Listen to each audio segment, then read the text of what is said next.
लगातार हो रही लूट की घटनाओं से दहले इलाके को आज राहत मिली, जब पुलिस और बदमाशों के बीच धनवाही जंगल में हुए शॉर्ट एनकाउंटर में कुख्यात लूट गिरोह का सरगना करिया लोनी घायल अवस्था में गिरफ्तार कर लिया गया। वीकेंड हो या परिवार संग यात्रा, आइए टीएचसी रिवर साइड सागर से सिर्फ 30 मिनट की दूरी पर वीरांगना दुर्गावती टाइगर रिजर्व के बीचों बीच उमरिया जिले के करिया लोनी, जो ग्राम लोढ़ा का निवासी है, लंबे समय से पुलिस की निगरानी सूची में था। एनकाउंटर के दौरान बदमाशों की फायरिंग में एक आरक्षक भोलू गुर्जर भी घायल हो गया। वहीं गिरोह के 2 सदस्य अंधेरे का फायदा उठाकर मौके से फरार हो गए। यह एनकाउंटर 19 नवंबर की रात हुई उन घटनाओं के बाद शुरू हुई बड़ी कार्रवाई का हिस्सा था, जिनमें बदमाशों ने 14 किलोमीटर की रेंज में 4 वारदातों को अंजाम दिया था। गिरोह ने पहले रेलवे कर्मचारी से मोबाइल और नगद लूटा, फिर हार्वेस्टर चालक को रोककर मारपीट की और लूट की। इसके बाद पिपरिया पेट्रोल पंप पर लूट का प्रयास किया गया। इसी दौरान ड्यूटी से घर लौट रहे पुलिस आरक्षक चंद्रकांत तिवारी ने संदिग्ध बाइक सवारों को रोकने की कोशिश की। बदमाशों ने उन पर लोहे की रॉड से हमला कर दिया, जिससे उनके सिर, जबड़े और आंख के पास गंभीर चोट आई। उन्हें जबलपुर मेडिकल कॉलेज रेफर किया गया, जहां उनका इलाज जारी है। वारदातों के बाद पुलिस ने तुरंत मुहिम शुरू की। सीसीटीवी फुटेज और तकनीकी साक्ष्यों की मदद से आरोपियों की लोकेशन धनवाही जंगल में ट्रेस की गई। पुलिस अधीक्षक विजय भगवानी के निर्देशन में 2 दिनों से जंगल में सर्च ऑपरेशन जारी था। आज सुबह जंगल में की गई मजबूत घेराबंदी के दौरान बदमाशों ने पुलिस पर फायर किया। जवाबी कार्रवाई में शॉर्ट एनकाउंटर हुआ, जिसमें करिया लोनी के पैर में गोली लगी और उसे हथियार सहित गिरफ्तार कर लिया गया। वर्तमान में आरोपी का जिला अस्पताल में इलाज चल रहा है। फरार दोनों बदमाशों की तलाश जारी है और पुलिस ने दावा किया है कि उन्हें भी जल्द गिरफ्तार कर लिया जाएगा। वारदात लगभग 3 किलोमीटर दूर एक हार्वेस्टर वाले के साथ भी मारपीट करके उससे 47,000 रुपये छुड़ा लिए थे। इसके बाद यहाँ भी ये चूके नहीं और 10 किलोमीटर और आगे जाकर ग्राम लोढ़ा पे एक रेलवे कर्मचारी जो रात्रि में ड्यूटी करने जा रहा था, उसके साथ भी मारपीट करके उसके 5,000 रुपये लूट लिए थे। इस प्रकार इन बदमाशों ने एक के बाद एक 4 वारदातों को अंजाम दिया था और वारदातों को अंजाम देके फरार हो गए थे।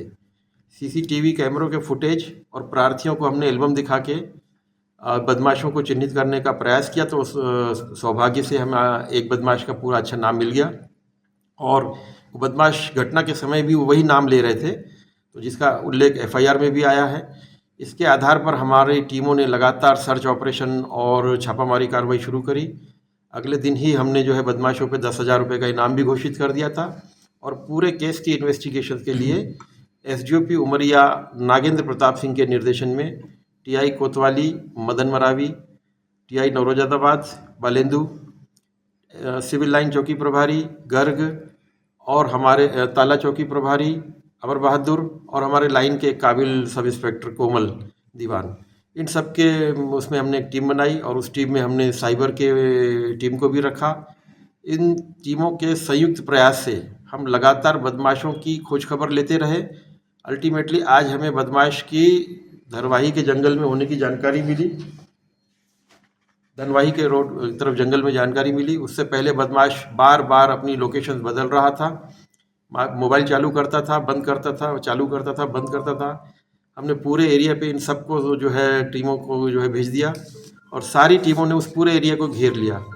बदमाश को भी समझ में आ गया, करिया लोनी को, कि वो घिर चुका है और चारों तरफ जहाँ भी वो मोटरसाइकिल से जाता था उसको पुलिस का मूवमेंट दिखता था और पुलिस भी उसको बार बार जहाँ देखती थी उसके पीछे अपनी गाड़ियाँ दौड़ा देती थी। अल्टीमेटली बदमाश को एक जंगल की तरफ भागना पड़ा। जंगल की तरफ भागते समय उसकी मोटरसाइकिल जो है उबड़ खाबड़ सड़कों पे क्षतिग्रस्त हो गई और वो गिर पड़ा। गिरने के बाद वो और फर्दर अंदर जंगल की तरफ गया और जंगल के अंदर जाकर उसने पेड़ों की आड़ ले ली और इस बीच हमारी टीमों ने भी जो है पूरे तरफ से चारों तरफ से उसको घेर लिया और वो पेड़ की आड़ लेके बंदूक बार बार दिखा रहा था पुलिस को। पुलिस ने जब देखा कि उसके पास बंदूक है तो उसके बाद पुलिस ने भी अपनी सतर्कता बरतते हुए सुरक्षा के दृष्टिकोण से उन्होंने भी अपनी आड़ ले ली और धीरे धीरे चारों तरफ से जो पुलिस धीरे धीरे आगे बढ़ने लगी। बदमाश को घेराबंदी समझ में आ रही थी, उसने ये समझ लिया कि अगर मुझे बचना है तो फायर करना पड़ेगा। तो बदमाश ने फायर किया, 2 फायर किए बदमाश ने। एक फायर तो उनका जो है मिस हुआ और दूसरा फायर हमारे एक ताला चौकी के आरक्षक भोलू के पैर में लगा है। हालांकि सौभाग्य की बात है कि चोट ज़्यादा नहीं है, बर्निंग मार्क्स हैं, फायर जो है छू के निकला है। पुलिस को भी समझ में आ गया कि हमें भी अपना फायर पावर इसलिए दिखाना पड़ेगा कि बदमाश को समझ में आ जाए कि हमारे पास भी बंदूकें हैं, ताकि वो जो है सरेंडर करने की तरफ प्रोत्साहित होए।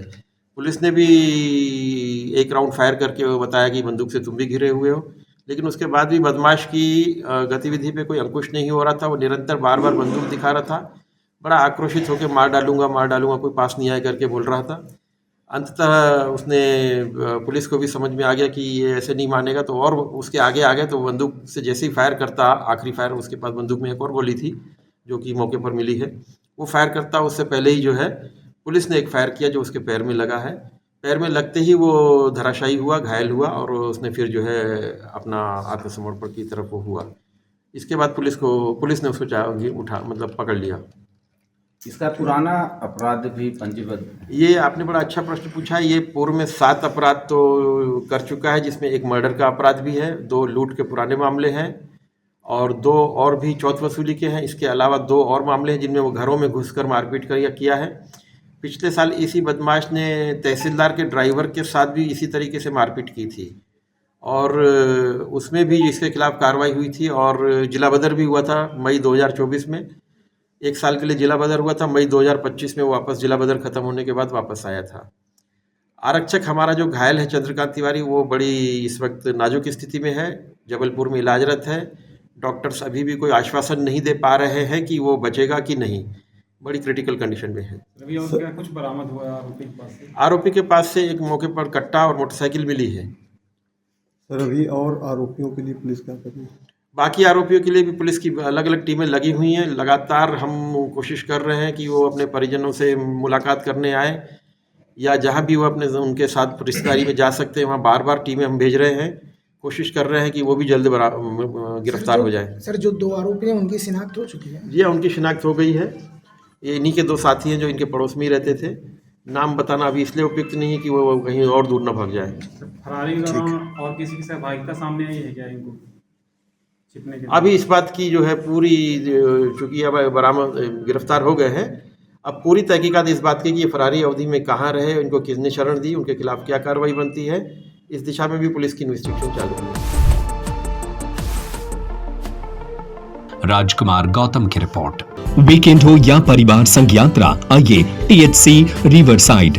सागर से सिर्फ 30 मिनट की दूरी पर वीरांगना दुर्गावती टाइगर रिजर्व के बीचों बीच नदी किनारे बसा THC रिवरसाइड आपको देता है नदी किनारे के शांत नजारे, जंगल, जंगली जानवर और रंग बिरंगे पक्षी, प्राकृतिक वातावरण के बीच आरामदायक ठहरने की उत्तम व्यवस्था, स्वादिष्ट और लजीज व्यंजनों की अनुपम श्रृंखला।